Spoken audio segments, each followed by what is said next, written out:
Hello my dear friends, good morning. मैं राधेश्याम तंवर आपके अपने यूट्यूब चैनल मैथ्स पॉइंट में आपका हार्दिक स्वागत नंदन अभिनंदन करता हूं। जैसा कि आपको विदित है कि अभी बीएसटीसी का पेपर हुआ, उसकी लिस्ट भी आएगी, बच्चों को कॉलेज में अलॉटमेंट हुआ और जिनको अलॉटमेंट हो चुका है उनको बहुत बहुत शुभकामनाएं, और जिनको नहीं भी हुआ है हार मानने की जरूरत नहीं है।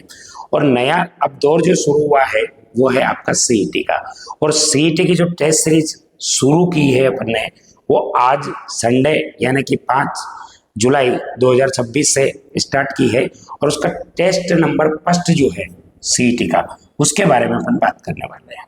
ठीक है, कि यानी कि सीईटी में जो पहले में और अब में सिलेबस में भी चेंज है वो किस तरीके से है कि पहले आपके 150 क्वेश्चन आते थे, अब आपके 120 क्वेश्चन आएंगे। प्रत्येक क्वेश्चन 2 नंबर का होगा। ठीक है, तो टोटल पेपर आपका 240 नंबर का होगा, और 240 नंबर, इसमें सबसे मोस्ट इंपोर्टेंट बात जो है वो है आपकी क्या, नेगेटिव मार्किंग। वो भी कितनी है, 1/3। तो ये बहुत बड़ी बात है ये।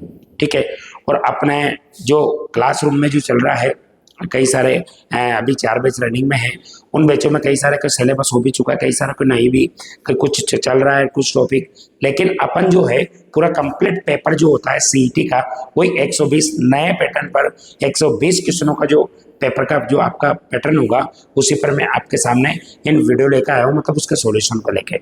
मैथमेटिक्स और रीजनिंग के जितने भी क्वेश्चन आप लोगों के इसमें आएंगे, जो कि लगभग आपके 30 से 35 के बीच में राउंड फिगर में रहने वाले हैं, ऐसा अपन मान सकते हैं। तो उन क्वेश्चनों जो पेपर में क्वेश्चन है उनके सॉल्यूशन को लेकर मैं आपके सामने आया हूँ। एक और बात दोस्तों, कि तैयारी अगर करना अपन ने स्टार्ट की है तो उसके लिए पेपर का इम्पोर्टेंट है, पेपर को देना और उसके सॉल्यूशन को सही तरीके से समझना। क्योंकि अपन क्या है कि क्लासरूम में जो क्वेश्चन करते हैं उनको करने की अप्रोच अलग होती है, और पेपर में जो करते हैं क्लासरूम में टाइमिंग वगैरह मैनेजमेंट वगैरह इन पर फोकस नहीं करते हैं, उन क्वेश्चनों का कंसेप्ट सीखते हैं अपन।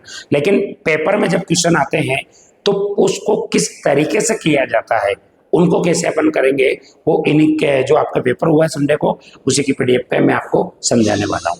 चलो दोस्तों, ज़्यादा टाइम वेस्ट नहीं करते हुए अपन बात करते हैं। और आपके जो पेपर है, सबसे पहले अपन मैथ के पेपर क्वेश्चन की बात करते हैं। अपन मैथ के क्वेश्चन आई थिंक आपके शुरू कहाँ से हो रहे हैं, 66 100+ है। अच्छा, ये रीजनिंग होगी, रीजनिंग के भी करेंगे दोस्तों अपन, रीजनिंग और मैथ के एक ही में करेंगे अपन, है ना। अच्छा, 102 हो दे, ठीक है। हाँ, ये यहां से क्वेश्चन शुरू हुआ दोस्तों आपके, क्वेश्चन नंबर 103 यहां से आप लोगों के क्वेश्चन शुरू हुए हैं। इसको बड़ा कर लेते हैं। ठीक है, ये क्वेश्चन है आपका। शुरू करने से पहले दोस्तों एक और मेरी आपसे एक रिक्वेस्ट है कि अभी तक अगर आप लोगों ने चैनल सब्सक्राइब नहीं किया हो तो प्लीज़ चैनल को सब्सक्राइब करें और अपने दोस्तों को भी शेयर करें, ताकि जो भी सीईटी की तैयारी कर रहा हो या अदर कंपटीशन की तैयारी कर रहा हो ताकि उनकी भी कहीं ना कहीं हेल्प हो सके। और सब्सक्राइब करने में कितना आपका 1 मिनट का 10वां हिस्से का भाग, 10वां भाग भी बात करें तो उतना भी टाइम नहीं लगता है। तो आप भी करें और अपने दोस्तों को भी शेयर करें ताकि उनको भी कहीं ना कहीं हेल्प हो सके।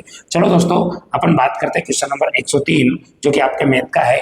क्या दिया हुआ है, 0.4 के ऊपर भार का मान होगा।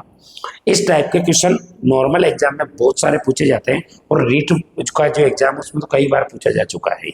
तो सबसे पहली बात तो जो किसी के ऊपर आवृत्ति होती है दोस्तों, ये दिया हुआ है 0.4 के ऊपर भार।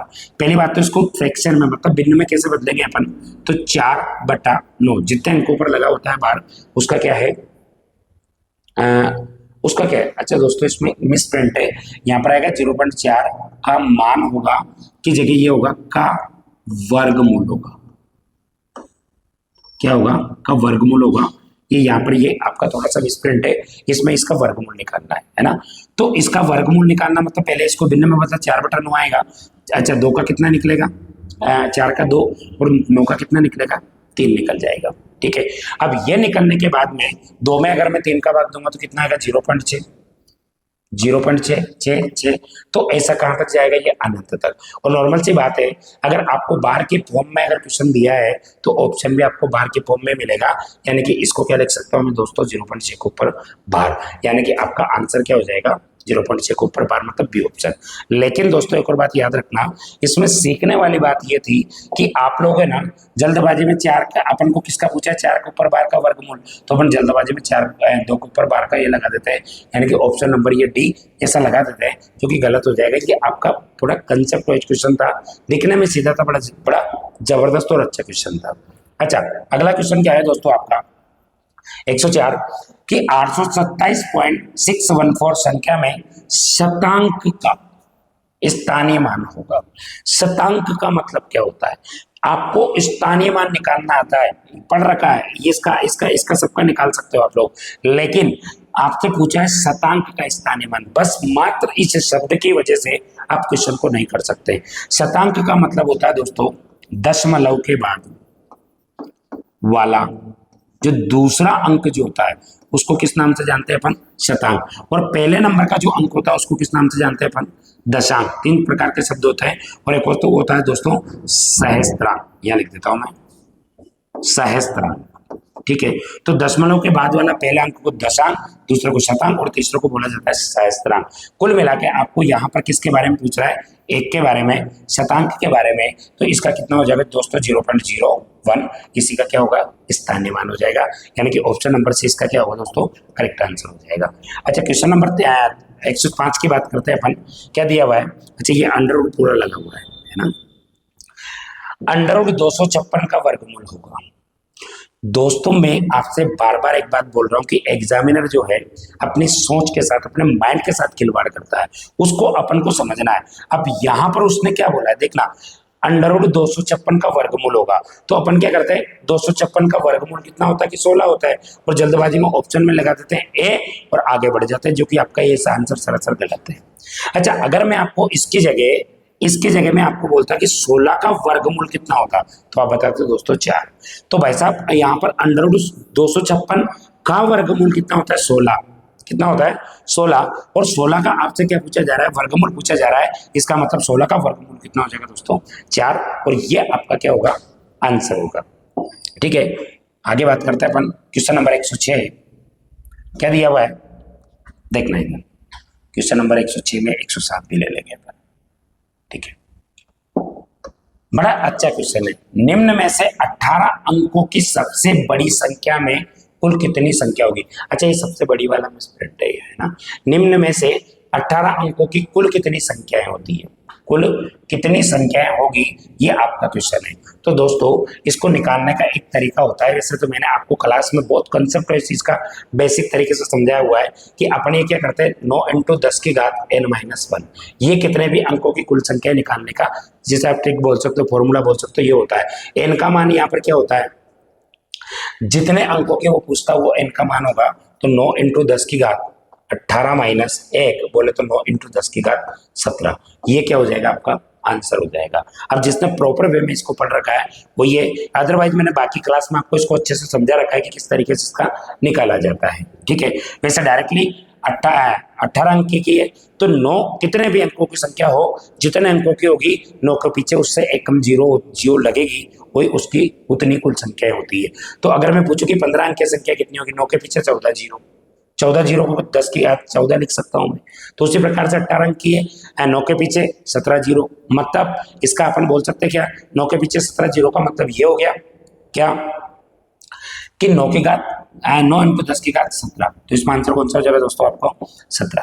ठीक है, क्वेश्चन नंबर बात करते हैं अपन 107, किसी संख्या का 37.839% में से 37.839 को घटाने पर 37.839 प्राप्त होती है, तो वह संख्या क्या होगी। यानी कि किसी भी संख्या का अगर आप ये परसेंट निकालोगे, निकलने के बाद जो आएगा उसमें से ये घटाने पर ये प्राप्त होगा, तो वो संख्या क्या होगी। दोस्तों बहुत अच्छे से समझा रखा मैंने प्रतिशत के टॉपिक में कि इस टाइप का जब क्वेश्चन आता है तो इसका आंसर हमेशा कितना हुआ 200। इस टाइप से मेरा मतलब ये है कि किसी भी संख्या के जितने प्रतिशत में से उतने घटाने पर अगर उतना ही प्राप्त हो रहा है तो वो संख्या हमेशा कितनी होगी दोस्तों 200 होगी। एक बात और कि मैं आपको यहां पर पेपर को सोल्व करवा रहा हूं, न कि आपको क्लासरूम के अकॉर्डिंग पढ़ा रहा हूं।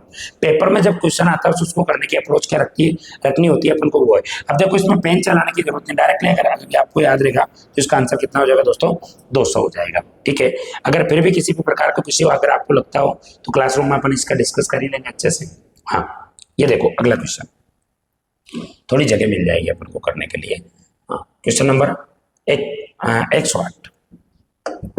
क्वेश्चन नंबर 108 क्या बोल रहा है दोस्तों, चीनी के भाव में 20% की वृद्धि हो जाने पर एक ग्राहक को अपनी खपत में कितने प्रतिशत की कमी करनी होगी ताकि उसका खर्च कितना बढ़े, केवल 8% बढ़े।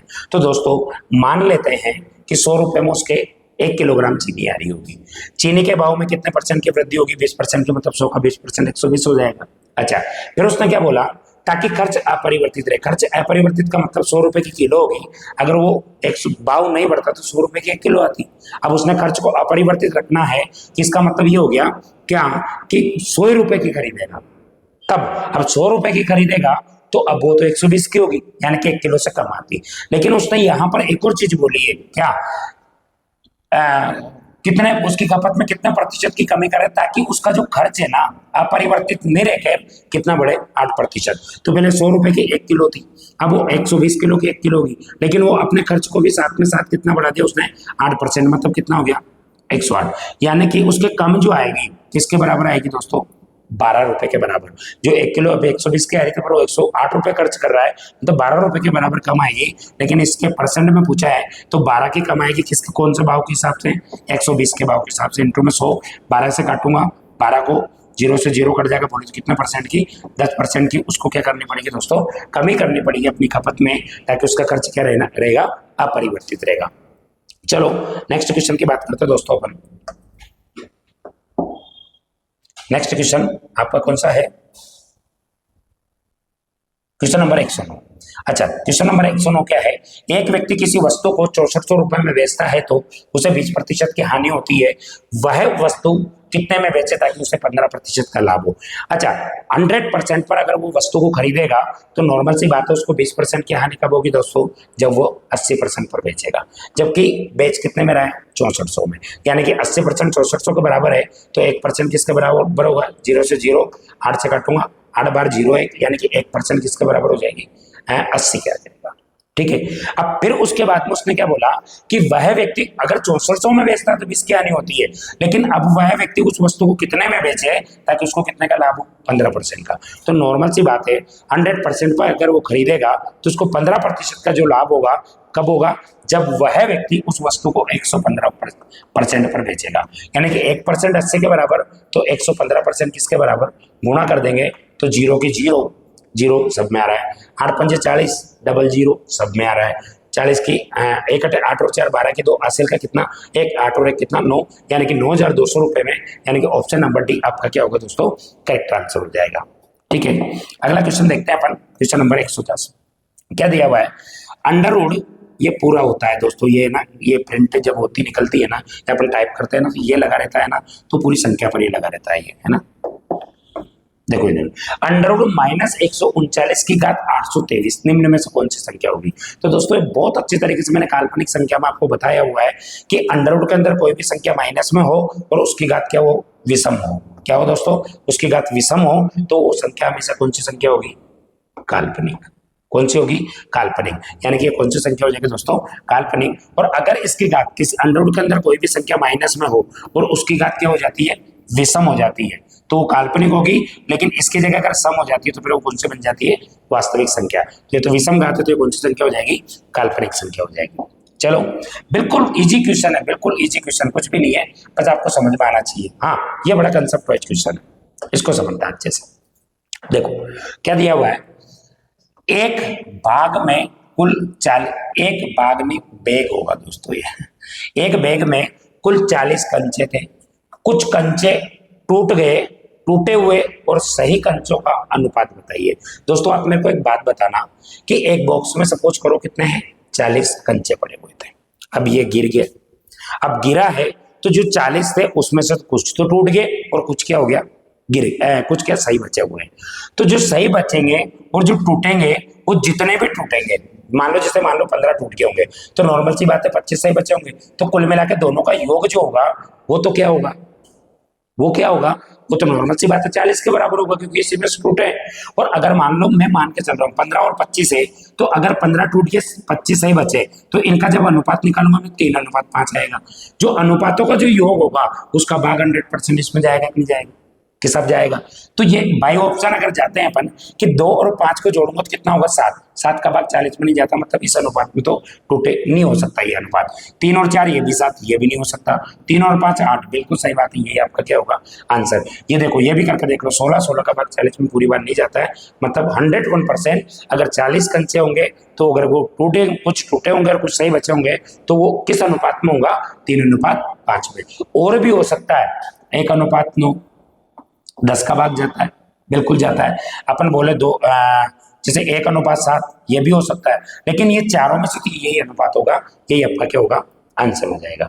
अच्छा अगला क्वेश्चन, हाँ ये बड़ा जबरदस्त क्वेश्चन है दोस्तों। अगला क्वेश्चन 112 क्या दिया हुआ है, एक कक्षा में 40 विद्यार्थियों का औसत भार 35 किलोग्राम। ठीक है सर, कितना किलोग्राम है, 35 किलोग्राम। 40 विद्यार्थियों का मतलब मान के चलते कि प्रत्येक विद्यार्थी 35 किलो का होगा। 45 किलोग्राम भार वाले एक विद्यार्थी के स्थान पर एक नया विद्यार्थी आने से औसत भार में 0.5 केजी का बढ़ जाता है। तो आप मेरे को एक बात बताना दोस्तों, अगर वो 45 किलो का गया है और वापस 45 किलो का आता तो उसमें कोई परिवर्तन नहीं होता, लेकिन 35 वो कहीं ना कहीं 45 किलोग्राम से ज्यादा का आया होगा, तभी जाकर औसत भार में क्या हुई है, वृद्धि। और इस बात को शॉर्टली तरीके से मैंने बहुत अच्छे से समझाया हुआ है कि जितना अगर ज्यादा का आ गया तो वृद्धि होती है। अब ये 0.5 की औसत में वृद्धि हुई है, इसका मतलब जितने विद्यार्थी होंगे वो सब में बड़ा होगा 5 करके। तो अगर मैं 40 का गुणा 0.5 से करता हूं तो कितना आएगा दोस्तों, यहाँ पर 20, और 20 को अगर मैं 35 में जोड़ूंगा तो कितना आ जाएगा दोस्तों, 55 केजी। यानी कि 101% श्योर है कि वो जो नया विद्यार्थी आया होगा वो कितने का आया होगा, 55 किलोग्राम का आया होगा। यानी कि इसका अच्छा ऑप्शन नहीं है, इसके आंसर होगा कितना, 55 किलोग्राम। एक मिनट दोस्तों,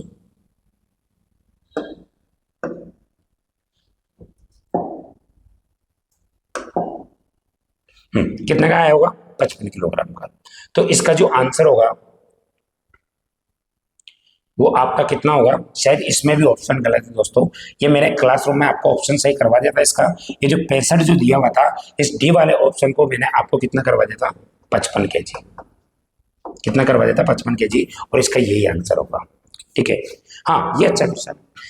113 यदि ए और बी का अनुपात 3:4 है, ए और सी का अनुपात 2:5 हो तो आपसे पूछा ए अनुपात बी अनुपात सी कितना होगा। कई सारे तरीके हैं, पहले इसको बताता हूं फिर मैं शॉर्ट बताऊंगा आपको। तो पहली बात तो अगर ए अनुपात बी 3:4 है, 2:3:4 है, तो यहां से अपन बी अनुपात ए लिख सकते हैं कितना, 4:3। ठीक है, आपसे किसका पूछा गया दोस्तों, ए बी और सी का। ठीक है, ए बी सी का पूछा गया है, इसका मतलब क्या हुआ, यहाँ पर ए का कितना है, 4 सॉरी हाँ एबीसी का पूछा गया है, लेकिन अपन को जो कॉमन होता है उसको बीच में लेना होता है, तो अपन लिख सकते हैं बी अनुपात ए अनुपात सी। ठीक है, यहां से बी अनुपात ए अनुपात सी लिखूंगा तो बी और ए का अनुपात हो जाएगा कितना, 4:3। फिर यहाँ पर जगह खाली छूटेगी, फिर उसके बाद में यहाँ पर सी ए और सी का लिखूंगा मैं तो कितना, 2:3। अब यहाँ पर जगह खाली छूटेगी, यहाँ पर कितना आएगा 2, यहाँ पर कितना आएगा 3, आपस में गुणा करूंगा 3×3 = 9, कितना आ जाएगा 3×2 = 6 और 4×2 = 8। यानी कि जल्दबाजी में स्टूडेंट यहाँ पर ये गलती कर देता है क्या, कि 8:6:9, जो कि देखो 8 अनुपात कहीं ना कहीं दिया होगा, 8:9:6 अपन ने कहीं गलत कर देगा दोस्तों इसको। अच्छा सॉरी, यहाँ पर कितना है, ये 2:5 है, 2:5 है, तो 5×3 = 15 होगा ना, 2:5 है, 5×3 = 15 होगा, 4×2 = 8, 3×2 = 6, 5×3 = 15, बिल्कुल सही है। यानी कि 8:6:15, 8:6:15, देखो ये ऑप्शन ही दिया हुआ है जो कि गलत हो जाएगा आपका। फिर क्या आपके दिमाग में आएगा सर, अरे भाई उसने आपसे पूछा क्या है, ए अनुपात बी अनुपात सी, ए का मान क्या है 6 है, तो इसमें ए का मान 6 है, बी का 8 आया है और सी का 15 आया है, जो कि ऑप्शन नंबर बी आपका क्या होगा, करेक्ट आंसर हो जाएगा। एक तरीका तो ये है। दूसरा तरीका कि जो कॉमन होता है, यहाँ पर कॉमन कौन है, ए है, तो इसको सेम बनाने के लिए इस अनुपात का 2 से गुणा कर दूंगा और इसका गुणा कर दूंगा मैं 3 से, तो ये कितना होगा 6, 8, और यहाँ पर ये कितना 6 और 8, तो इसका सी का मान कितना 15, तो 6:8:15, वैसे भी आपका ऑप्शन नंबर डी आपका क्या होगा, करेक्ट आंसर हो जाता। ठीक है, क्वेश्चन नंबर नेक्स्ट बात करते हैं दोस्तों। हाँ क्वेश्चन नंबर 114, अच्छा क्वेश्चन है, क्या दिया हुआ है, देखो इधर 114 में किसी धन का 10% वार्षिक चक्रवर्ती ब्याज की दर से 3 वर्षों का चक्रवर्ती ब्याज 903 रुपए, हाँ 903 रुपए हो जाता है, तो मूलधन बताओ। अच्छा, सबसे पहली बात तो ये दोस्तों क्या कि 10% को मैं फ्रैक्शन में क्या लिखूंगा, 1/10। अगर 10 रुपए मेरा पी और टीए में रिलेशन बनता है, ये मैंने आपको अच्छे से पढ़ाया हुआ है क्लासरूम में, उसमें देख लेना आप नोट्स में। अब मैं फिर बोल रहा हूँ, मैं आपको यहाँ पर पढ़ा नहीं रहा हूँ दोस्तों, मैं आपको यहाँ पर पेपर को कैसे सोल्व किया जाता है सिर्फ उसको बता रहा हूँ, ठीक है। तो भाई अगर किसी को अगर पढ़ना भी हो और अकेला के आसपास भी हो तो बिल्कुल चाणक्य एजुकेशन एकेडमी में ज्वाइन कर सकता है। बिल्कुल क्लासरूम में अपन इसको अच्छे से डिस्कस करते हैं अपन, है ना। तो 1/10 है, तो इसका मतलब 10 रुपए मेरा मूलधन होगा, तो 11 रुपए मेरा मिश्रधन होगा। ये 1 साल में ये काम होगा, क्योंकि दर आपकी वार्षिक है। तो अपन को निकालना कितने साल का, 3 साल का। तो 10 का क्यूब 1000 हो जाएगा, 11 का क्यूब 1331 हो जाएगा। 1000 से बढ़कर 1331 हुआ, बड़ा कितना 331। जबकि ये आपका क्या होगा, ब्याज होगा, जो कि क्वेश्चन के हिसाब से कितना है 993। काटूंगा तो 1 किसके बराबर आएगा दोस्तों, 3 के बराबर। पूछा क्या है मूलधन, तो 1 की वैल्यू निकल जाएगी, 3 का गुणा करूंगा मैं डायरेक्ट कितनी आ जाएगा 3000, यानी कि ऑप्शन नंबर बी इसका क्या होगा, करेक्ट आंसर हो जाएगा। ठीक है, नेक्स्ट बात करते हैं दोस्तों, क्वेश्चन नंबर 115। हाँ देखो ये क्या दिया हुआ है, 115 कोई धनराशि 10 वर्षों में बढ़कर अपने से 3 गुनी हो जाती है, तो साधारण ब्याज की दर क्या होगी। दोस्तों आप मेरे को एक बात बताना, साधारण ब्याज की दर पूछी है, यानी कि कोई धन अपने आप का अपने से बढ़कर कितना हो जाता है, कि धन अगर मूलधन आपका 1 रुपए होगा तो मिश्रधन आपका कितना हो गया होगा 3 रुपए। यानी कि अगर 100 से मल्टीप्लाई कर दूं मैं मान हिसाब से, तो 100 रुपए मेरा मूलधन, तो 300 रुपए मेरा मिश्रधन, यानी कि ब्याज मेरा कितना होगा 200 रुपए। अब ये 200 रुपए जो ब्याज बना है दोस्तों, कितने वर्षों में बन रहा है, 10 वर्षों में। 10 से डिवाइड करूंगा डायरेक्टली कितना परसेंट आ जाएगा, 20% आ जाएगा। एक इसमें एक रिजल्ट बता रखा मैंने कि यदि P बराबर 100 होगा तो आपका साधारण ब्याज जो होता है वो किसके, दर और समय के गुणनफल के बराबर हो जाता है। तो ब्याज आपका कितना है, तो इसमें अगर मैं रखता हूं तो ध्यान से और अच्छे समझ लेना इसको, कि आपका जो यहाँ पर साधारण ब्याज तो 200 रुपया है, दर कितनी है पता नहीं है, समय कितना 10 वर्ष, 0 से 0 काटूंगा कितना जाएगा 20%।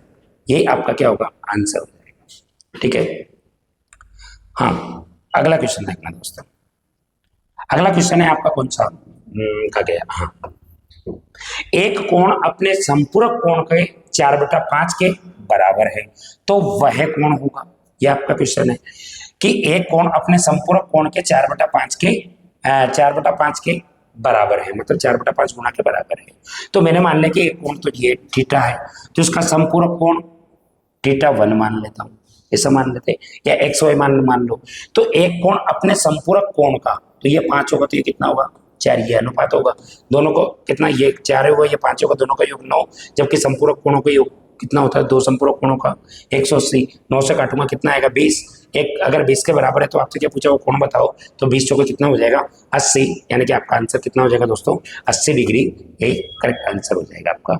ठीक है, नेक्स्ट, हाँ ये अच्छा क्वेश्चन, अच्छा क्वेश्चन है दोस्तों, इसको लिखने के लिए अपन ये लिख लेंगे। चलो अच्छा, अब आपको दिया हुआ ये बोर्ड मास के क्वेश्चन का, बोर्ड मास वाले पोर्शन का क्वेश्चन है, बड़ा अच्छा क्वेश्चन है।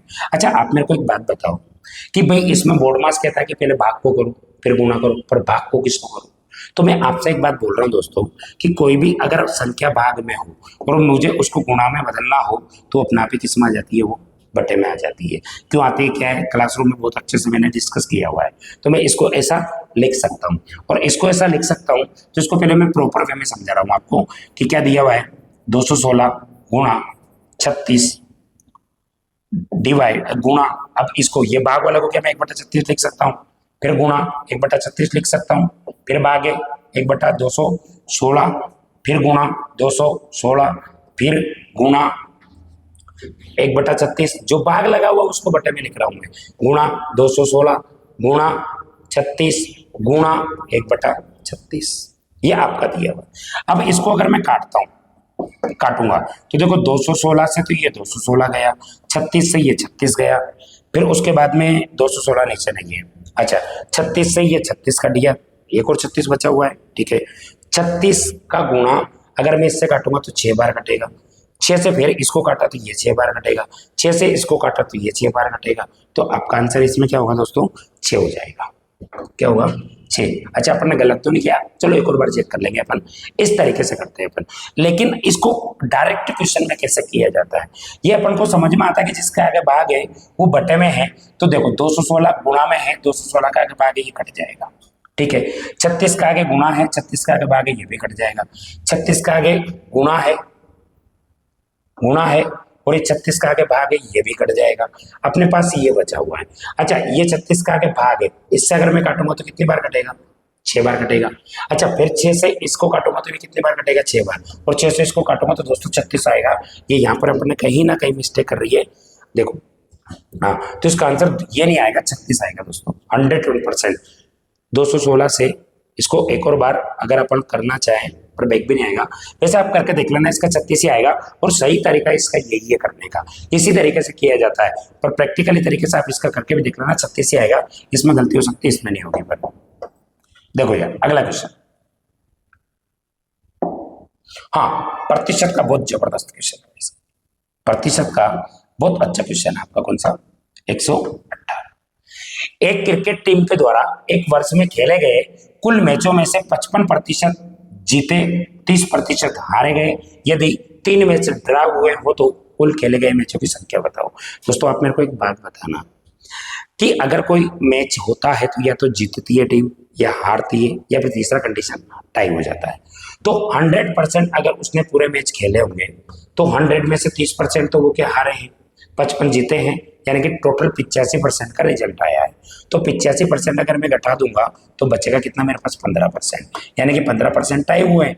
तो 15% अगर टाई हुए हैं तो इसका मतलब क्या हुआ, इसका मतलब ये हुआ कि यहां से 15% किसके बराबर हो जाएगा, 3 के, जबकि टाई तो 3 हो रहा है। तो यहां से 1% बराबर कितना होगा दोस्तों, 3/15। ठीक है, तो आप 100 कुल मैच कितने खेले गए तो 100% किसके बराबर होगा, 100 से गुना कर दूंगा, 3 से काटूंगा 5 बार, 5 से काटूंगा कितनी बार, 20 बार, यानी कि इस वर्ष में कितने टीम के द्वारा कितने मैच खेले गए दोस्तों, 20 मैच खेले गए होंगे। यही आपका इसका आंसर हो जाएगा। ठीक है, अगला क्वेश्चन, हाँ, ये प्रॉफिट एंड लॉस का बड़ा जबरदस्त क्वेश्चन है। क्या है, एक व्यक्ति किसी वस्तु को 21 रुपए में बेचता है, तो यदि वस्तु पर होने वाली हानि और क्रय मूल्य के संख्यात्मक मान बराबर हो तो वस्तु का क्रय मूल्य क्या होगा। दोस्तों इसके लिए मैंने बहुत अच्छा आपको एक रिजल्ट निकाल कर बताया हुआ है कि जो भी विक्रय मूल्य होता है उसके ऐसे 2 टुकड़े करते हैं जिसको गुणा करने पर तो विक्रय मूल्य आना चाहिए, और दोनों का जो योग है वो किसके बराबर आना चाहिए, 10 के। ठीक है, अच्छा, एक और बात इसमें यह है कि आपको इसमें इतना भी टुकड़े का भी दिमाग नहीं लगाना है। देखो यहाँ पर 5 दिया हुआ है, तो मैं 5 रखूंगा तो दूसरा 5 रखना पड़ेगा, और गुणा करूंगा तो 25 आएगा, मतलब ये नहीं हो सकता। 6 है तो यहाँ पर 4 लेना पड़ेगा तब 10 होगा, तो 6 चौके का 24 आएगा, मतलब ये भी नहीं है। 7 है तो यहाँ कितना लेना पड़ेगा, 3, तो 7 का गुणा 3 से करूंगा तो 7 के 21, बिल्कुल सही बात है। क्या हो जाएगा दोस्तों, 70 हो जाएगा। इसको प्रूव करके भी दिखा देता हूं मैं आपको कि 70 रुपए मेरा विक्रय मूल्य होगा, तो 70 की आनी होगी तो 30 पर बेचना पड़ेगा, 2 जीरो से 2 जीरो कटेगा, 7 का 21, यानी कि बिल्कुल सही आया अपना, यानी कि 70%, सॉरी 70 रुपए वस्तु का क्रय मूल्य हो जाएगा। ठीक है, अगला क्वेश्चन देखो,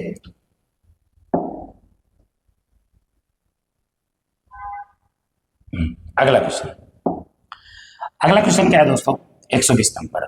15 पेनों का क्रय मूल्य 10 पेनों के विक्रय मूल्य के बराबर हो तो लाभ अथवा हानि प्रतिशत होगा, लाभ अथवा हानि प्रतिशत होगा। अब ध्यान से समझना, 15 पेनों का, मैंने मान लिया एक पेन का क्रय मूल्य सीपी है, तो एक पेन का विक्रय मूल्य कितना होगा, एसपी रुपए होगा। ठीक है, 15 पेनों का, एक पेन का क्रय मूल्य 15 सीपी है तो 15 का 15 सीपी हो जाएगा। एक 10 पेनों का विक्रय मूल्य, एक पेन का विक्रय मूल्य 10 है तो 10 का कितना हो जाएगा, 10 से एसपी हो जाएगा, यानी कि 15 पेनों का क्रय मूल्य 10 पेनों के विक्रय मूल्य के बराबर है। तो यहाँ से दोस्तों अगर मैं इसको काटता हूँ तो 3 बार कटेगा, ये 2 बार कटेगा, यानी कि सीपी और एसपी के मध्य अनुपात की बात करो तो कितना हो जाएगा, 2:3 हो जाएगा। और 2 अनुपात अगर 3 होगा, 2 अनुपात अगर 3 होगा तो यहाँ से अब ध्यान से सुनना, 2 रुपये, एक इसका मतलब एक सीपी, इस पे एक पेन का क्रय मूल्य 2 रुपये और एक पेन का विक्रय मूल्य कितना आ गया, 3 आ गया, तो यानी कि कितना, 2 में खरीद कर 3 में बेचा हुआ, 1 का लाभ हुआ होगा।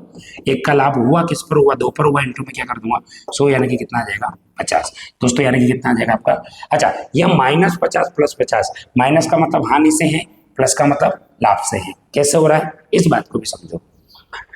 15 पेनों का क्रय मूल्य, यानी कि 15 पेन को खरीदने के बदले में जितने रुपए वो इन्वेस्ट करेगा उतने रुपए उसे कब प्राप्त होंगे, जब वो 10 पेनों को बेचेगा। इसका मतलब 10 पेन को बेचने पर ही उतने रुपए प्राप्त हो जाएंगे, तो 5 पेन क्या रहेगा वो प्रॉफिट में। इसका मतलब उसका 50 उसको क्या होगा, लाभ होगा। और कितना होगा, ये 50% मैंने आपको निकाल के दिखाई दिए। तो ये इस प्रकार से दोस्तों, ये आपके 17 क्वेश्चन इसमें मैथ के थे, तो ये इस प्रकार से इनका सॉल्यूशन है।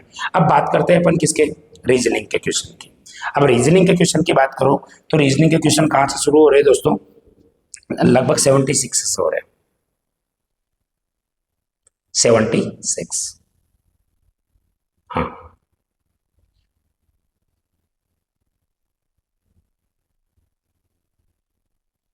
हाँ यही से 76 क्वेश्चन है। क्वेश्चन नंबर 76 देखो, अब इसमें क्या दिया हुआ है, एक अधिवर्ष में कुल कितने सप्ताह और दिन होते हैं। दोस्तों अधिवर्ष को एक और इसका एक लीप वर्ष जो होता है उसका एक और उपनाम होता है अधिवर्ष। यानी कि कुल मिला के इनडायरेक्टली वो आपसे क्या पूछना चाह रहा है कि एक अधिवर्ष में कितने सप्ताह हो, एक अधिवर्ष में कितने दिन होते हैं दोस्तों।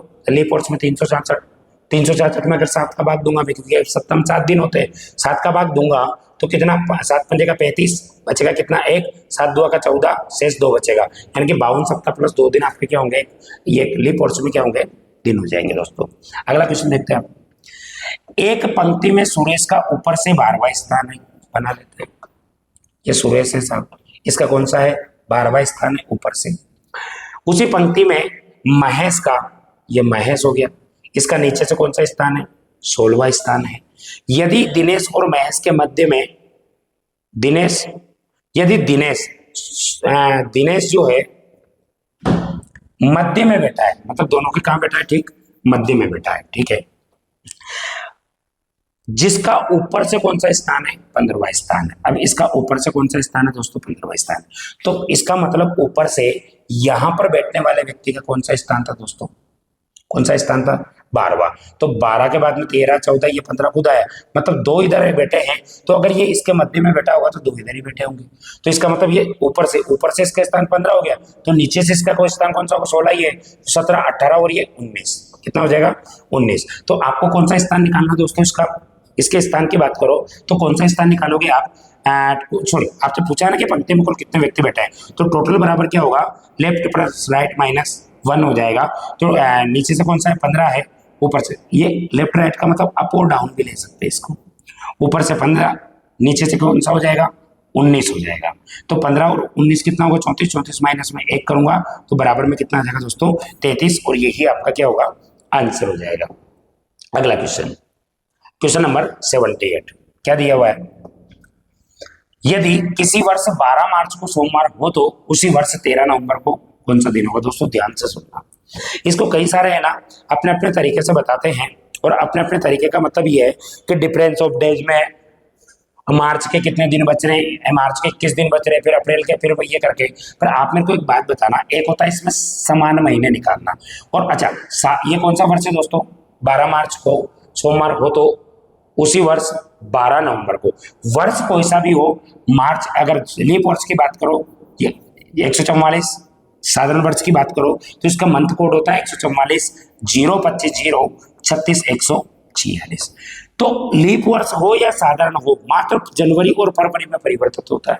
यानी कि यहां पर मार्च का कोड और नवंबर का कोड क्या सेम है क्या, कि बिल्कुल सेम है साहब, सेम है। इसका मतलब मार्च का महीना और नवंबर का महीना क्या होगा, सेम होगा, और सेम होगा मार्च का महीना और नवंबर का महीना। तो इसका मतलब 12 मार्च को अगर सोमवार है तो 12 नवंबर को भी सोमवार होगा, यानी कि 13 नवंबर को कौन सा दिन हो जाएगा दोस्तों, मंगलवार हो जाएगा। इतनी कैलकुलेशन करने की जरूरत ही नहीं है। हाँ, जिसने नहीं पढ़ा हो दोस्तों उसको थोड़ा ऐसा लग सकता है, बाकी जिसने पढ़ रखा हो उसको 101% ये बात समझ में आ जाएगी। नहीं तो मैंने कैलेंडर का इसमें वीडियो डाला हुआ है, पूरा पढ़ा रखा है इसको स्टेप बाय स्टेप, उसको आप अच्छे से समझ सकते हो उसको, है ना। अगला क्वेश्चन देखते हैं इसका, क्वेश्चन नंबर 79। अच्छा क्वेश्चन क्या बोल रहा है देखना इसमें, यदि किसी कूट भाषा में कैट को 3 तथा ड्रिंक को 5, तो टॉपिक को क्या है। कभी कभी दोस्तों बिल्कुल इतना इजी लेवल लल्लू पंचू टाइप क्वेश्चन आ जाता है। देखो केट में कितने अक्षर है, 3 है, ड्रिंक में कितने हैं, 3 2 5 है, 5 है, तो टॉपिक में कितने होंगे, 2 2 4 और 2 6, यानी कि ऑप्शन नंबर सी मेरा क्या हो जाएगा, करेक्ट आंसर हो जाएगा। हाँ, और कई कभी हो सकता है कभी कभी इसमें कैलकुलेशन करेंगे, जोड़ेंगे, घटाएंगे इसका ऑर्डर वगैरह को, तो जरूरी नहीं है, कभी कभी बहुत इजी क्वेश्चन भी आ जाता है। और फॉर एग्जांपल आपने बीएसटीसी में देखा ही होगा कितना इजी पेपर आया बीएसटीसी का।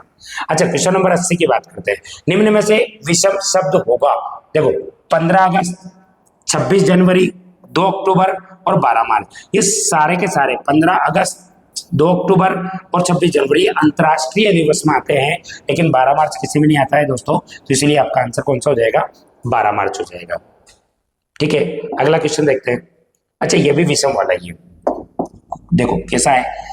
निम्न में से बेमेल संख्या होगी, बेमेल संख्या देखो, पहली वाली संख्या का अगर मैं वर्ग करता हूं तो क्या दूसरी वाली बन रही है, 7 का स्क्वायर क्या 49 हो रहा है, 4 का स्क्वायर क्या 16 हो रहा है, 8 का स्क्वायर क्या 65 हो रहा है, इसमें नहीं हो रहा है, इसका मतलब इसमें आंसर कौन सा होगा आपका, डी वाला।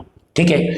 अच्छा, ये आपके एनालॉजी टॉपिक का है क्या कि 361 का जो संबंध 100 से होगा वो कभी 714 का किससे होगा। तो दोस्तों 361, अच्छा अगर मैं इसके अंकों को जोड़ के अगर इसका वर्ग कर देता हूँ, 3 6 9 और 1 10 का स्क्वायर कितना होता है 100, तो उसी प्रकार से 7 और 1 8, 8 और 4 कितना हो जाएगा 12, और 12 का स्क्वायर कितना हो जाएगा दोस्तों 144, यानी कि ऑप्शन नंबर सी आपका क्या होगा, करेक्ट आंसर हो जाएगा। अगला क्वेश्चन देखते हैं। हाँ, ये बड़ा मेरा फेवरेट क्वेश्चन है, इस टाइप बड़ा अच्छा बार बार एग्जाम में पूछा जाता है। देखो 15 से 30 सीरीज का क्वेश्चन है, 0.5 से गुणा करूंगा तभी आएगा, 15 का 15 1 से गुणा करूंगा तब आएगा, 15 का 2 से गुणा करूंगा तो 30 आएगा।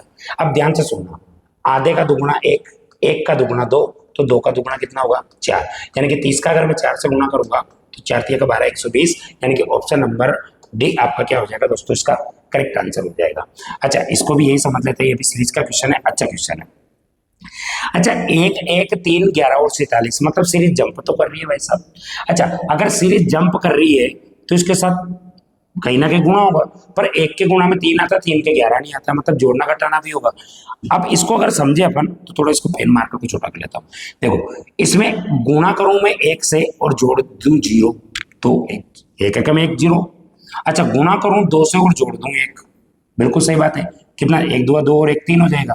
अच्छा, गुणा तो कर दूं मैं 3 से और जोड़ दूं 2, देखो सीरीज भी चल रही है अपने, 1 से गुणा 2 से गुणा 3 से गुणा, 0 जोड़ा 1 जोड़ा 2 जोड़ा, 3 3 9 2 11, बिल्कुल मामला बैठ रहा है। अगर यहाँ गुणा 4 से कर दूं और 3 जोड़ दूं तो 11 चौके 44, 44 और 3 कितना हो जाएगा 47, बिल्कुल हो रहा है। तो इसका मतलब गुणा तो करूंगा मैं 5 से और जोड़ूंगा कितना मैं 4, तो अगर ये 50 होता तो 5 से गुणा करता 250 होता, यानी कि 5 3 15 कम हो जाएगा 235, 235 में 4 जोड़ूंगा तो कितना हो जाएगा दोस्तों 239, यही आपका क्या होगा आंसर हो जाएगा। ठीक है, बहुत कभी कभी है ना, बहुत इजी क्वेश्चन भी पूछ लेता है दोस्तों ये। देखो अगला क्वेश्चन, अच्छा पासे का क्वेश्चन है। देखो क्या दिया हुआ है कि दिए गए पासे में 6 के विपरीत सतह पर कौन सा अंक होगा। अच्छा पहले ये देखो साधारण पासा है या मानक पासा है, 3 और 2 कितना हो गया 5, 3 और 2 6 जोड़ा 9, 6 और 2 जोड़ा 8, किसी का योग 7 नहीं हुआ, मतलब ये कौन सा है आपका मानक पासा है। और मानक पासे में 2 विपरीत सतह पर उपस्थित अंकों का योग कितना होता है 7, यानी कि 6 में कितना जोड़ूंगा ताकि 7 आ जाए, तो कितना जोड़ना पड़ेगा दोस्तों 1, यानी कि ऑप्शन नंबर डी आपका क्या होगा आंसर हो जाएगा। ठीक है, अगला क्वेश्चन देखते हैं। हाँ, दी गई आकृति में कुल कितने त्रिभुज होंगे, दी गई आकृति में। भाई इसके लिए तो मैंने डायरेक्ट बोल रखा कि आप इस अगर दिखता है तो बहुत बार रिपीट हो चुका है, डायरेक्ट आंसर आता है इसका 16, पर इसको करने के लिए फिर भी गिन के बता रहा हूं मैं। अच्छा आप ये बताना, अगर मैं ये टुकड़ा करता हूं ये, तो 1 2 और ये पूरा 3 कितने बनेगा इसमें 3, उसी प्रकार से अगर मैं ये टुकड़ा करता हूँ ये वाला तो इसमें भी कितने बनेंगे 3, इसी प्रकार से ये वाला टुकड़ा करता हूँ मैं तो इसमें कितने बनेंगे 3, यानी कि 3 × 3 बराबर में कितना हो गया 9, तो ये बन गया। ठीक है, अब मैं इसके कंजक्शन की बात करता हूं, इसको जोड़ता हूं तो एक ये लाइन बनेगी, तो दोस्तों कहीं ना कहीं एक इधर बनेगा एक इधर बनेगा, यानी कि इसमें कितने बनेंगे 2 बनेंगे।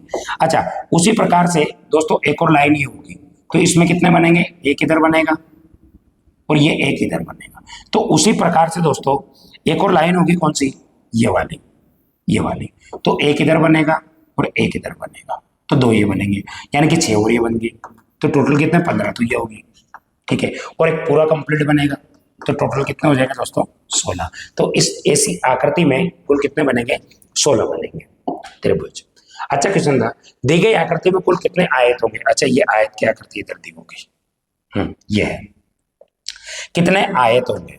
अच्छा दोस्तों आप मेरे को एक बात बताना कि अगर ये वाली और ये वाली लाइन नहीं होती तो क्या होता, फिर ये होता कि आपका मात्र ऐसा बनता,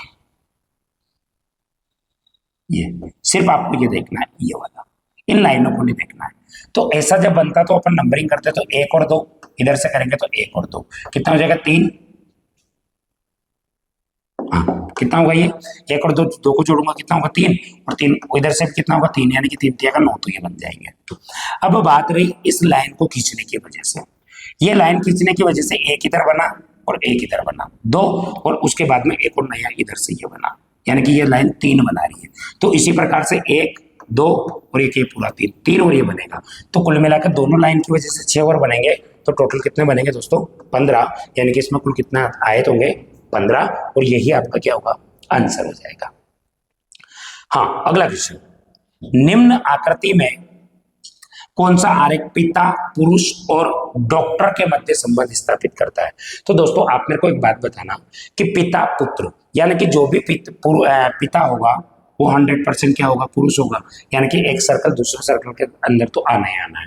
फिर दूसरी बात है डॉक्टर, तो आप मुझे बताओ, तो इसका मतलब एक डॉक्टर जो है पिता भी होगा तो माताएं भी होती है, कुछ पुरुष होता है तो कुछ महिलाएं भी होती है, ठीक है। तो कुल मिलाकर पुरुष और पिता के जो सर्कल होगा उसको काटता हुआ बाहर निकलेगा, तो मेरे हिसाब से ये तो मान लूंगा मैं इसको पिता, और ये मान लूंगा मैं इसको पुरुष, सारे पिता पुरुष होंगे, और ये हो जाएगा डॉक्टर। तो कौन सा सी वाला ऑप्शन क्या करता है सही संबंध स्थापित करता है दोस्तों इसके बीच में। अच्छा अगला क्वेश्चन भी ये देख लेते हैं अपन। अगला क्वेश्चन क्या है आपका, यदि a बराबर 2 b बराबर 4 कैट बराबर, अच्छा c कितने पर आता है 3, a कितने पर 1 और t कितने पर 20, तो कितना 3 + 1 + 20 बोले तो कितना हो रहा है 24, और 24 का अगर मैं दोगुना कर दूं इसका मतलब इसने बोल रखा है प्रत्येक का दुगुना, तो इसका दुगुना लो या सबको जोड़ के बाद में दुगुना कर दो, बात एक ही, यही दिया हुआ है मुझे, ठीक है। तो फिर आपसे क्या पूछ रहा है 10 का पूछ रहा है, तो t कितने पर आता है 20, ये कितने पर 5, ये कितने 14, 20 और 5 25, 25 और 14 कितना होगा 25 और 14 39, और 39 का जैसे मैं 2 से गुना करूंगा दोस्तों कितना आ जाएगा 78, यानी कि ऑप्शन नंबर डी इसका क्या हो जाएगा करेक्ट आंसर हो जाएगा। आज क्या थोड़ी गर्मी कुछ ज्यादा ही है, और चाणक्य वाले तो बेचारे भली बात समझते भी है कि कभी कभी लग जाती है। देखो इधर अगला, हाँ ये बड़ा अच्छा क्वेश्चन है दोस्तों, देखो 5 4 6 और 14 ये जो संबंध दिया हुआ है चारों के बीच में वो कब हुई। अच्छा आप मुझे बताओ 5 का स्क्वायर प्लस 4 सॉरी हाँ 4 का स्क्वायर प्लस 6 का स्क्वायर, तो 5 का स्क्वायर होता है 25, 4 का होता है 16 और 6 का होता है 36, और अगर मैं सबको जोड़ूं तो 6 6 12 और 5 कितना हो जाएगा 17, 17 का 7 हासिल का 1, 1 और 2 3 4, 4 और 1 5, 5 और 2 कितना 7, ठीक है। और इसके अंकों जो योग आएगा उसके अंकों को योग करूंगा तो कितना आएगा 14, क्या ऐसे बैठ रहा है क्या कि बिल्कुल बैठ रहा है। तो फिर इसका करते हैं अपन 10 का स्क्वायर प्लस 3 का स्क्वायर प्लस 12 का स्क्वायर, 10 का स्क्वायर 100 हो जाएगा, 3 का स्क्वायर 9 होगा, 12 का स्क्वायर 144 होगा, और जोड़ूंगा तो 100 और 144 244 9 153, ठीक है 153 ही होगा ना, 244 प्लस 253 जोड़ूंगा तो 5 कितना होगा 2 + 5 + 3 7 और 3 कितना होगा दोस्तों 10, यानी कि ऑप्शन नंबर सी इसका क्या होगा दोस्तों करेक्ट आंसर हो जाएगा। बहुत अच्छा क्वेश्चन था, हाँ रैंकिंग का बड़ा जबरदस्त क्वेश्चन है, समझ लो। देखो एक पंक्ति में मोहन का बाईं ओर से 25वां स्थान है, बाईं ओर से कौन सा, ये मोहन है, इसका बाईं ओर से कौन सा स्थान है दोस्तों 25वां स्थान है, तो नॉर्मल सी बात है इसके इधर कितने बैठे होंगे टोटल 24 बैठे होंगे, बाईं ओर से 25वां स्थान है। यदि पंक्ति में उसके बाईं ओर बैठने वाले व्यक्तियों की जो संख्या है, मतलब ये व्यक्तियों की संख्या उसके दाईं ओर बैठने वाले व्यक्तियों की संख्या की 4/3 है, तो ये तो हो गया बायां ओर, ये हो गया दायां, ठीक है। इनका अनुपात भी उसके बाईं ओर बैठने वाले व्यक्तियों की संख्या उसके दाईं ओर बैठने वाले व्यक्तियों की संख्या की कितनी है, हाँ की कितनी है 3/4 है, तो ये तीनों के तो ये कितनी हो जाएगी 4, सॉरी 4/3 है। तो दाईं ओर बैठने वाले व्यक्तियों की संख्या की तो कंपैरिजन कर रहा है दाईं ओर से, तो दायां 3 होगा तो ये 4 होगा। 4 किसके बराबर होगा? 24 के। तो गुणा किससे हो रहा है? 6 से। तो ये कितना होगा? 18। इसका मतलब इसके इधर कितने बैठेंगे दोस्तों? 18। 18 और 24 की बात करूं, अब इसने क्वेश्चन में क्या पूछा है, तो पंक्ति में कितने व्यक्ति होंगे, तो आप मुझे बताओ 18 और 24, 24 में एक जोड़ा, भाई 24 तो ये हो गया, एक वो खुद हो गया, 18 इधर हो गए, तो 18 और एक 19, 19 और 24 हो जाएंगे आपके कितने? 43। यानी कि ऑप्शन नंबर बी आपका क्या होगा दोस्तों? करेक्ट आंसर हो जाएगा। अच्छा क्वेश्चन था, अगला देखते हैं। हाँ, ये शायद लास्ट क्वेश्चन है आपका। एक पार्क में, क्वेश्चन नंबर 92, यदि एक व्यक्ति पीठ के बल एक पार्क में खड़ा है, पीठ के बल का मतलब समझते हो आप? कैसा? उल्टा। ठीक है, एक पार्क में एक व्यक्ति पीठ के बल एक पार्क में खड़ा है, मतलब उल्टा खड़ा है। यदि उसका दायां हाथ पूर्व दिशा में, दोस्तों आप मेरे को एक बात बताना, ये पूर्व दिशा है, ये पश्चिम है, ये उत्तर से, ऊपर से मतलब ये उत्तर और ये दक्षिण है। अभी मेरा हाथ पूर्व दिशा में, ठीक है, तो इसका मतलब मेरा मुंह किधर है? तो ये पूर्व, पश्चिम, उत्तर में है। लेकिन अगर मुझे उल्टा कर दिया जाए तो पूर्व का कौन सी दिशा में चला जाएगा? दक्षिण दिशा में। तो इसका मतलब मेरा आंसर कौन सा हो जाएगा दोस्तों? दक्षिण दिशा। होगा नहीं होगा? तो ये इस प्रकार से। अगला क्वेश्चन शायद आपका, किस विकल्प में संधि विच्छेद सही है? ये आपके हिंदी के क्वेश्चन आएंगे। तो ये इस प्रकार से मैथ और रीजनिंग के आपके क्वेश्चन का सॉल्यूशन रहा दोस्तों। मैंने पूरी कोशिश की है कि आप लोगों को पेपर में जब क्वेश्चन आते तो उनको किस तरीके से वाका वही इधर उधर करके जगह देख के किस तरीके से सोल्व किया जाता है वो सिखाने की कोशिश की है। और बहुत सारे इंपॉर्टेंट क्वेश्चन ऐसे भी थे जिसमें अपन को लगेगा कुछ और, लेकिन उसका आंसर कुछ और ही होता है। उसको, लैंग्वेज को अपन को अच्छे से पढ़नी होती है। तो दोस्तों मैं आपसे वही बोल रहा हूँ कि अपन को पेपर के टाइम पे किस तरीके से ध्यान देना है, और पेपर जरूर देना है। तो आज के लिए तो इतना ही। मेरी एक और रिक्वेस्ट है आपसे कि अगर अभी तक चैनल सब्सक्राइब नहीं किया हो तो प्लीज सब्सक्राइब करें और अपने दोस्तों को भी शेयर करें, और इसी तरीके से बने रहना। अपने ये जो 15-20 टेस्ट की जो चाणक्य कोचिंग क्लासेस एक्लेरा में जो 15-20 टेस्ट की जो टेस्ट सीरीज होने वाली है, इसी प्रकार से मैं आपको उसके वीडियो सॉल्यूशन के साथ आपको हर संडे मिलता रहूंगा। अभी के लिए विदा लेना चाहूंगा मैं, तब तक के लिए थैंक यू।